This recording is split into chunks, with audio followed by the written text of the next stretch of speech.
اعوذ باللہ من الشیطان الرجیم بسم اللہ الرحمن الرحیم۔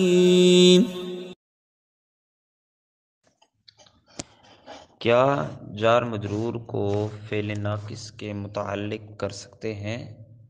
جیسے لیس خالد فی الدار صار الماء باردا فی اللیل۔ ان جیسی مثالوں میں حرف جر کو فعل ناقص کے لغو کرنا درست ہے یا شبہ فعل نکال کر اس کے ظرف مستقر کریں گے؟ اس حوالے سے نحویوں کے دو مذہب ہیں۔ پہلا مذہب ظرف لغو نہیں کریں گے، دوسرا مذہب ظرف لغو کریں گے۔ آئیے جانتے ہیں آج کی اس ویڈیو میں کہ وہ کون کون سے ائمہ نحو ہیں جو فرماتے ہیں کہ جار مجرور کو ظرف لغو فعل ناقص کے نہیں کریں گے۔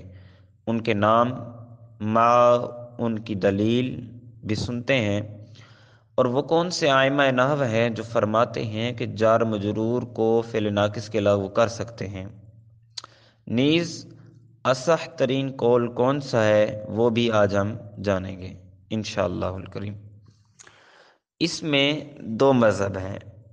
پہلا مذہب مبرد، فارسی، ابن جنی، ابن عصفور جرجانی اور ابن برہان، ان سب نے گمان کیا کہ فعل ناقص حدث پر دلالت نہیں کرتا، اس لیے متعلق نہیں کریں گے، کیونکہ فعل ناقص کا معنی ہی نقصان ہے اور وہ نقصان حدث پر دلالت نہ کرنے کا ہے، یعنی فعل ناقص صرف زمان پر دلالت کرتا ہے۔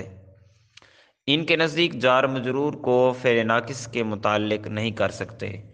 اور دوسرا مذہب ہے رضی، ابن حشام انصاری وغیرہ کے نزدیک تمام افعال ناقصہ حدث اور زمان دونوں پر دلالت کرتے ہیں، لہٰذا جار مجرور کا ان سے تعلق درست ہوگا۔